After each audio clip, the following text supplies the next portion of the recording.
हमारी बहन दुर्गा जी रणवा के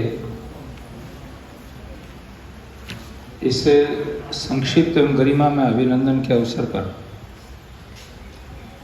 यहाँ उपस्थित हमारी बहन ठकराल जी और मेरे सामने उपस्थित विभिन्न संस्थाओं के बहुत ही महत्वपूर्ण और जिम्मेदार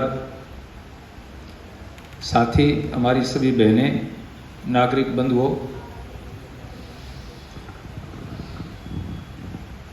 मनुष्य का जीवन बहुत अमूल्य है और इस जीवन के महत्व को जो व्यक्ति समझ लेते हैं वो सदैव अपने जीवन का एक एक क्षण समाज सेवा और परोपकार के काम में लगाते हैं। मनुष्य जीवन की सफलता केवल मात्र धन संपदा पद प्राप्ति से नहीं है, अपितु अपने जीवन के अंदर कुछ इस प्रकार के आयाम स्थापित करने में है जिसके माध्यम से समाज को कुछ मिले। यदि हम यहाँ पर संसार में आए हैं और हमने कुछ नहीं किया तो हमारे नीतिकारों ने बहुत अच्छी बात कही है, ये शाम न विद्या न तपो न दानम ज्ञानम न शीलम न गुणो न धर्म ते मृत्य लोके भूय भारभूता मनुष्य रूपेण मृगाश्चरन्ति। इस जगत में आकर के या तो आदमी विद्या प्राप्ति करके और उस विद्या विसर्जन के माध्यम से अपने जीवन को यशस्वी बनाए। हमारे देश में बहुत सारे लोग ऐसे हुए जिन्होंने विद्यादान के माध्यम से अपने आप को पूरे विश्व के सामने स्थापित किया और अपनी उस विद्या का प्रभाव उन्होंने पूरे संसार में स्थापित किया। हमारे अनेक अनेक ऋषि मुनि हुए जिन्होंने वेदों से लेकर के दर्शन, उपनिषद, रामायण, गीता, महाभारत, इनकी संरचना, उनकी व्याख्या और उसके बाद पूरे विश्व में उस ज्ञान को फैलाया। आज हम उनका स्मरण करते हैं। महर्षि दयानंद सरस्वती, स्वामी विवेकानंद, इस प्रकार के महामानव हुए जिन्होंने केवल विद्या के बल के ऊपर पूरी दुनिया के अंदर अपना यश स्थापित किया और दुनिया को आप्लावित किया। या फिर तप के द्वारा। तप किसको कहते हैं? हमारे यहाँ शास्त्रों में कहा है द्वंद्व सहनम तपः। द्वंद्व विघ्न बाधाओं को सहन करने की क्षमता जिस व्यक्ति में होती है वो तप होता है।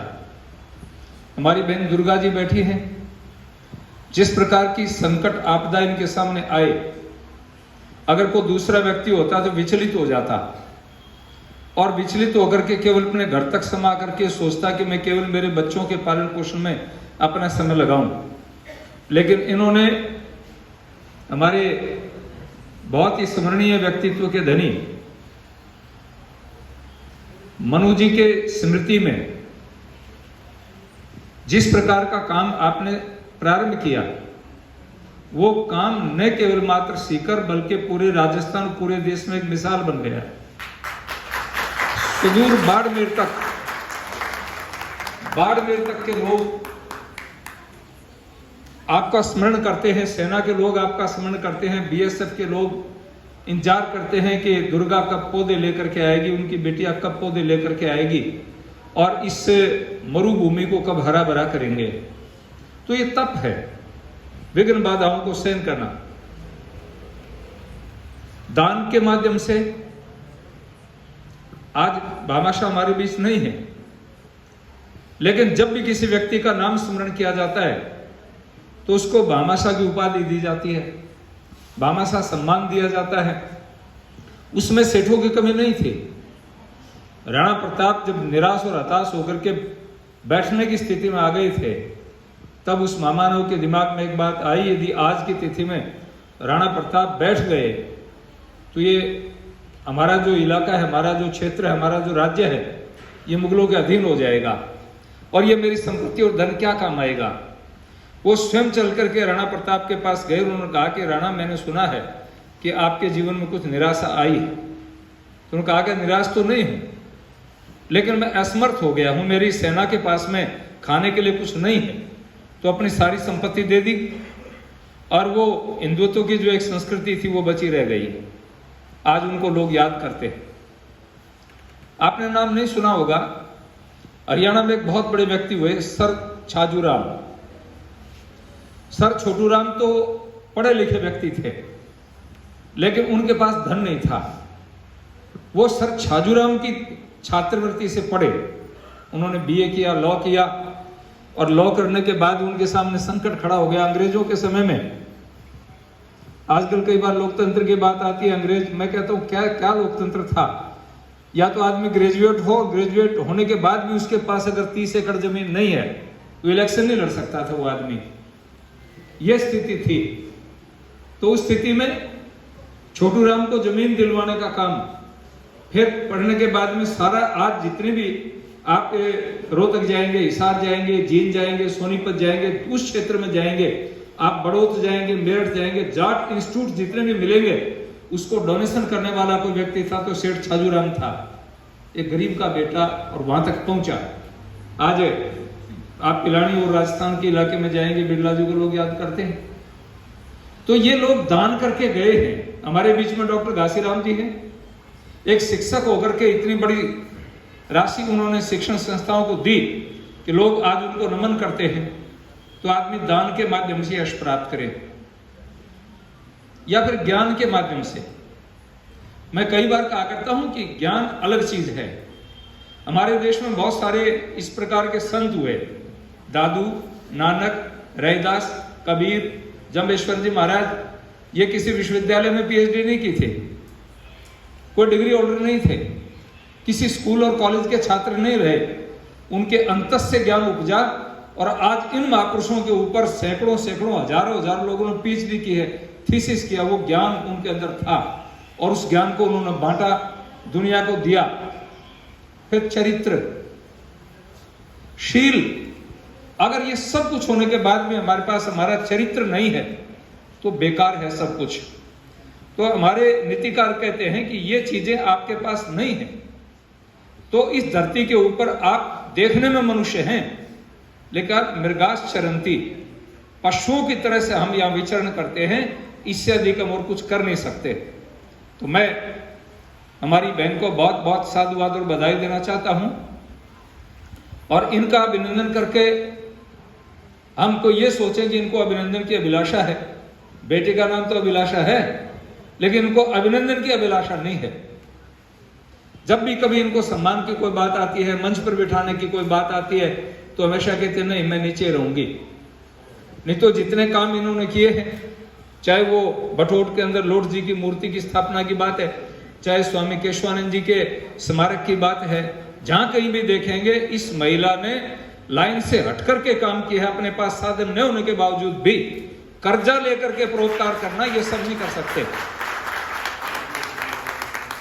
ये बहुत छोटी बात नहीं है। आपने नाम सुना होगा भगत फूल सिंह का, इस इलाके में कम जानते हैं, हरियाणा में उनको बच्चा बच्चा जानता है। हिंदुस्तान में एकमात्र प्राइवेट यूनिवर्सिटी महिलाओं की वो हरियाणा के अंदर है, सोनीपत डिस्ट्रिक्ट के अंदर। वो व्यक्ति पटवारी थे, उन्होंने अपनी आत्मकथा लिखी है। तो एक प्रसंग में सुनाकर अपनी बात को विराम दूं। आत्मकथा लिखी, अपनी आत्मकथा में वो लिखते हैं, सोनीपत डिस्ट्रिक्ट में गांव पड़ता फरमाना। उस गांव के अंदर उन्होंने 2 कन्या गुरुकुल स्थापित किए, एक गुरुकुल और एक कन्या गुरुकुल स्थापित किया। वो कन्या गुरुकुल ही आज विश्वविद्यालय के रूप में है, महिला विश्वविद्यालय, और उसमें लगभग समथिंग 20,000 महिलाएं पढ़ती हैं। अनेक फैकल्टीज, अनेक डिपार्टमेंट हैं। तो वो चंदा लेने के लिए गए, गांव के अंदर गए, तो गांव के अंदर दान इकट्ठा कर रहे थे। बीच में एक घर है, उसको छोड़ दिया। उस घर में एक चौधरी बैठे थे, बुजुर्ग आदमी था। उसने देखा कि कुछ बुजुर्ग आदमी, गांव का नंबरदार, गांव के और मुख्य आदमी, उस इलाके में नंबरदारी प्रथा होती थी, और भगत फूल सिंह को जानते थे कि भगत जी वो निकल गए आगे, इधर के घर भी गए, उधर के घर भी गए, मुझे छोड़ दिया। तो वो पीछे से गए चल करके और उस नंबरदार को कहा कि भाई क्या बात है, आज कैसे घूम रहे हो? कि भगत जी आए हैं गुरुकुल के लिए, दान लेने के लिए आए हैं, तो दान इकट्ठा कर रहे हैं। तो उसने और कुछ नहीं कहा। गांव में एक सेठ था, उसके पास गया, उसको कहा भी मेरे को 2 रुपए दे दो। क्या करोगे? कि मेरे को जरूरत है, 2 रुपए दे दो मुझे। उसने 2 रुपए दे दिए और लिखवा लिए। उस समय 2 रुपए का मतलब आज 2 लाख रुपए। और जाकर के वहां बैठे थे लोग बाग, जो गांव में फिर करके गया कि साहब आपने दान चंदा लिख लिया क्या? क्या लिख लिया? कि 2 रुपये मेरा भी लिख लो। अब उस गांव में 2 रुपये नंबरदार ने नहीं दिए थे, 1-1 रुपये मिला था। तो उस गांव के नंबरदार ने कहा तू गरीब आदमी है, ये 2 रुपये कहां से लाया? मैं कर्जा लेके आया। उनके कर्जा किसे दान होता है क्या? कि मैंने 5 बेटी ब्याह दी और 4 बेटे ब्याह दिए, कर्जा लेके ब्याह हैं और उनको कर्जा लौटा दिया, तो 2 रुपये दान के नहीं लौटा पाऊंगा क्या? तो उसके बाद अगर मैंने कोई सेकंड नाम सुना है तो दुर्गा का सुना है। तो मेरा निवेदन है कि हम परोपकार के पथ पर चलें और उस पथ पर चल करके इतनी हिम्मत रखें। इसकी मिसाल अगर हमारे बीच में है तो हमारी बहन है। मैं भगवान से कामना करूंगा, अनेक संस्थाओं ने इनको सम्मानित किया है, एक विश्वविद्यालय ने अभी आपको सम्मानित किया है और बहुत सारी संस्थाएं इनको सम्मानित करती हैं, लेकिन कभी दर्शाती नहीं। तो मेरा भगवान से यही कामना है मेरी कि इनको दीर्घायु दे, अच्छा स्वास्थ्य रखे और इसी प्रकार से ये समाज के अंदर बहुत सारे लोगों को प्रेरणा देते रहें ताकि संस्थाएं, इंस्टीट्यूट आगे बढ़ते रहें। धर्मराज जी ऊपर आ जाए, वो सीट खाली हो गई है अब।